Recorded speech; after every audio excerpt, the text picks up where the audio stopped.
الرحمن الرحیم اللہم صلی علی محمد وعلی آل محمد کما صلیت علی ابراہیم وعلی آل ابراہیم انک حمید مجید اللہم بارک علی محمد وعلی آل محمد کما بارکت علی ابراہیم وعلی آل ابراہیم انک حمید مجید۔ جنت کے حسین مناظر کے درس میں ہم لوگ چل رہے ہیں۔ اس کے پہلے بھی پچھلے درس میں ہم لوگ سن چکے ہیں کہ ملک کبیر یعنی بڑی سلطنت، اس کا ایک حصہ میں سن چکے ہیں کہ 10 لاکھ خادموں کے ساتھ سفر ہوگا۔ آج سنیں گے کہ فرشتے بھی اس کے پاس اجازت لے کر داخل ہوں گے۔ ایک آیت کا ترجمہ ہے جس کو راوی بتاتے ہیں کہ حضرت ابو سلیمان دارانی فرماتے ہیں کہ ملک کبیر ہے کہ جنتی کے پاس رب العزت کا قاصد تحفے اور ہدیے لے کر آئے گا، مگر اس کے پاس نہیں پہنچ سکے گا جب تک کہ اندر سے آنے کی اس سے اجازت نہیں لے گا۔ یہ دربان سے کہے گا کہ تم اللہ کے دوست سے اجازت لے دو، کیونکہ میں اس تک بغیر اجازت نہیں جا سکتا۔ تو وہ دربان دوسرے دربان سے کہے گا، اور اسی طرح دربان کے بعد دربان ہوں گے تو وہ اس کو آنے کی اجازت دیں گے۔ اس جنتی کے محل سے دارالسلام تک ایک دروازہ ایسا ہوگا جس سے وہ اپنے پروردگار کے پاس جب جی چاہے بغیر اجازت کے جا سکتا ہے۔ پس ملک کبیر یعنی بڑی سلطنت یہی ہے کہ رب العزت کا قاصد بھی اس جنتی کے پاس اس کی اجازت کے بغیر نہیں جا سکے گا، جبکہ جنتی اپنے رب کے پاس جب چاہے گا حاضر ہو سکے گا۔ اللہ ہم سب کو بھی جنت الفردوس میں اعلیٰ سے مقام عطا فرماوے۔ چلیے سنتے ہیں کہ حسن پاکیزگی کی کوئی صفت بیان نہیں جا سکتی، کہیں نہیں جا سکتی ہے۔ ارشاد خداوندی کے متعلق ہے کہ حضرت ابو عباس رضی اللہ عنہ فرماتے ہیں کہ اس سے اللہ تعالیٰ کا مقصود یہ ہے کہ کوئی بھی اس کے تعریف کرنے والا اس کے حسن و پاکیزگی کی تعریف نہیں کر سکتا۔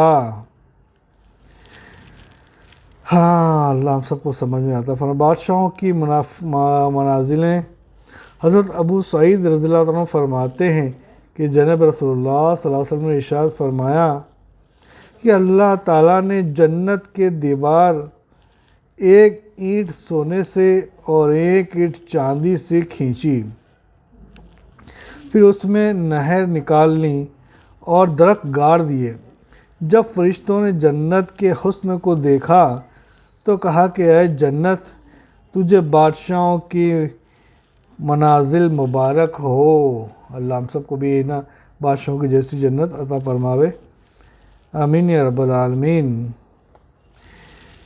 چلو اس کے تعلق سے ذرا ایک نوٹ کی ہیں، سنتے ہیں کہ مزید تفصیلات جنت کے غلاموں، خدمتگاروں، حوروں وغیرہ کے ابواب میں بالکل پوری کتاب میں ملاحظہ فرمائیں گے۔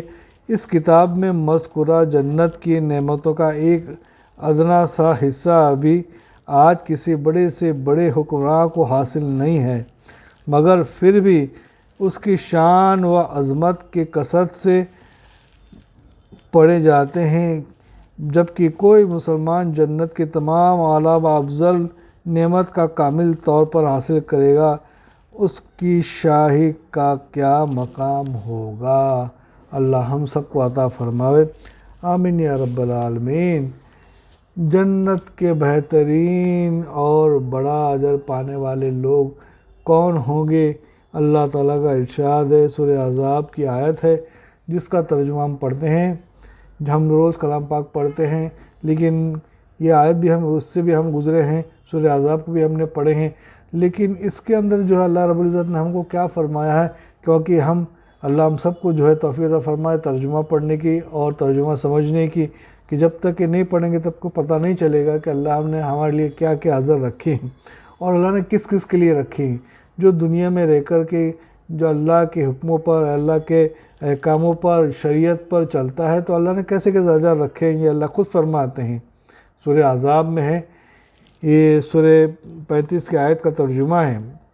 بے شک اسلام کے کام کرنے والے مرد اور اسلام کے کام کرنے والی عورتیں اور ایمان لانے والے مرد اور ایمان لانے والی عورتیں، یعنی اسلام کے احکام پر عمل کرنے والے اور عمل کرنے والیاں اور ایمان کے عقائد کے مطابق عقیدہ رکھنے والے مرد اور عورتیں اور فرما برداری کرنے والے مرد اور فرما برداری کرنے والی عورتیں، یعنی وہ نیک اعمال اپنے خوشی سے کرنے والے ہوں، زبردستی سے نہیں، مگر اور راست باز مرد اور راست باز عورتیں، یعنی نیت اور عمل میں سچے ہوں، ریاکار اور منافق نہ ہوں، اور صبر کرنے والی مرد اور صبر کرنے والی عورتیں۔ اس میں تواضع جو تکبر کی زد میں ہے وہ بھی داخل ہیں، اور نماز اور عبادت میں توجہ قلب اور جوارح سے بھی داخل ہیں، اور خیرات کرنے والے مرد اور خیرات کرنے والی عورتیں۔ اس میں زکوٰۃ، صدقات، فاضلہ سب داخل ہیں، اور روزہ رکھنے والی مرد اور روزہ رکھنے والی عورتیں۔ اس میں روزہ فرض اور نفل سے سب آ گیا، اور اپنے شرمگاہ کی حفاظت کرنے والے مرد اور حفاظت کرنے والی عورتیں، اور بکثرت خدا کی یاد کرنے والے مرد اور یاد کرنے والی عورتیں، جو اذکار کے مفروضوں کے علاوہ اذکار نافلہ میں بھی ادا کرتے ہیں، جو فرض ہیں وہ بھی کرتے ہیں اور جو نفل ہیں وہ بھی کرتے ہیں۔ ان سب کے لیے اللہ تعالیٰ نے مغفرت اور اجر عظیم، یعنی اجر عظیم کا تیار کر رکھا ہے، جس کو جنت کہتے ہیں۔ اللہ ہم سب کو حاصل کرنے کی توفیق عطا فرماوے۔ بہت سارے کلام پاک کی آیتیں ہیں جس کے اندر ساری چیزیں موجود ہیں، کچھ ترجمہ ہم لوگ دیکھ لیتے ہیں۔ اللہ نے کیا فرمایا ہے، یہ سورہ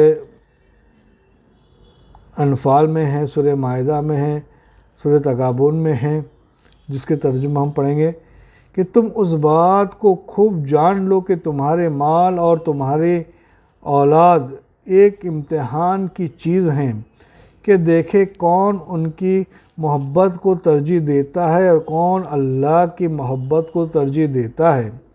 سو ان کی محبت کو ترجیح مت دینا، اور اگر ان کے منافع کی طرف نظر آ جائیں تو تم اس بات کو بھی یاد رکھو کہ اللہ تعالیٰ کے پاس ان لوگوں کے لیے جو اللہ کی محبت کا ترجیح دیتے ہیں بڑا بھاری اجر ہے و انعام موجود ہیں، جس کے سامنے یہ فانی منافع کچھ حیثیت نہیں رکھتے۔ اللہ ہم سب کو سمجھنے کی توفیق عطا فرماوے۔ چلیے دیکھتے ہیں کہ قرآن کریم اللہ تعالیٰ نے بہت سے مقامات پر مختلف نیک اعمال کے بدلے اجر عظیم عطا کرنے کا وعدہ فرمایا ہے۔ ہم ان کا ذکر یہاں اجمالی طور پر قاعدے میں سامنے پیش کرتے ہیں۔ وہ لوگ جو اللہ کے راستے میں جہاد کرتے ہیں اور شہید ہو جاتے ہیں، یا نمازی بنتے ہیں، ان کے لیے اجر عظیم یعنی کہ جنت ہے۔ سورہ نساء کی آیت ہے، جو لوگ ایمان لانے کے بعد تقوی اختیار کرتے ہیں ان کے لیے بھی اجر عظیم ہے۔ یہ سورہ آل عمران ہے۔ جو ایمان لائے اور عمل صالح کیے ان کے لیے بھی مغفرت اور اجر عظیم ہے۔ سورہ مائدہ۔ جو لوگ رسول اکرم صلی اللہ علیہ وسلم کے پاس اپنی آوازوں کو پست رکھتے ہیں، انہیں لوگوں کے لیے دلوں میں اللہ تعالیٰ نے تقوی کے ساتھ امتحان لیا ہے، ان کے لیے بھی مغفرت اور اجر عظیم ہے۔ سورہ حجرات کی یہ آیت ہے۔ جن لوگوں نے گناہوں سے توبہ کی اور اپنے اصلاح کے لیے اللہ کے ساتھ مضبوطی سے منسلک رہیں اور اپنے دین کو خالص اللہ کے لیے اختیار کیا۔ سورہ نساء۔ راسخ الازام حضرت ابو اور حضرات جو حضور صلی اللہ علیہ وسلم کے اوپر اور آپ صلی اللہ علیہ وسلم پر سابقہ شریعتوں پر ایمان رکھتے ہیں اور نماز پڑھتے ہیں، زکوٰۃ دیتے ہیں اور اللہ تعالیٰ اور آخرت پر ایمان رکھتے ہیں۔ یہ سورہ نساء کی آیت کا ترجمہ ہے۔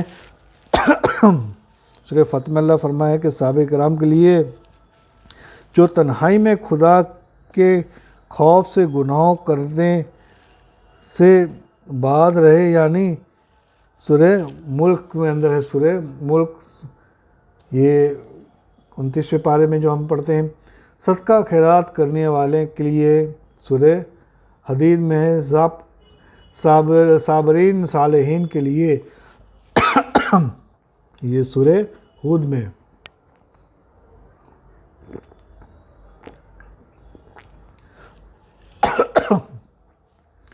فائدہ: ان مذکورہ اعمال میں کچھ تو ایسے ہیں جن کا مجموعی طور پر ایک مسلمان میں پایا جانا ضروری ہے، اور بعض فضیلت کے درجے میں ہے کہ اگر وہ نہ بھی پائے جائیں تب بھی جنت میں داخلہ مل جائے گا، لیکن ایسے مذکورہ اعمال پر جنت کے اجر عظیم کا وعدہ نہیں ہے۔ اللہ ہم سب کو صحیح طور پر سمجھنے کی توفیق عطا فرمائے اور اس کے حساب سے ہم کو عمل کرنے کی توفیق عطا فرمائے، اور جس معنی میں جو ہے مولانا نے ہم کو سمجھایا ہے، جس طرح سے ہم کو بتایا ہے، اس پر ہم سب کو عمل کر کے جنت میں جانا والا بن جاوے اور اجر عظیم حاصل کرنے والا بن جاوے۔ سبحان اللہ و بحمدہ، سبحانک اللہم و بحمدک، ونشہد ان لا الہ الا انت، ونستغفرک ونتوب الیک۔ سبحان ربک رب العزت عما یصفون، والسلام علی المرسلین، والحمد للہ رب العالمین۔ آمین یا رب العالمین۔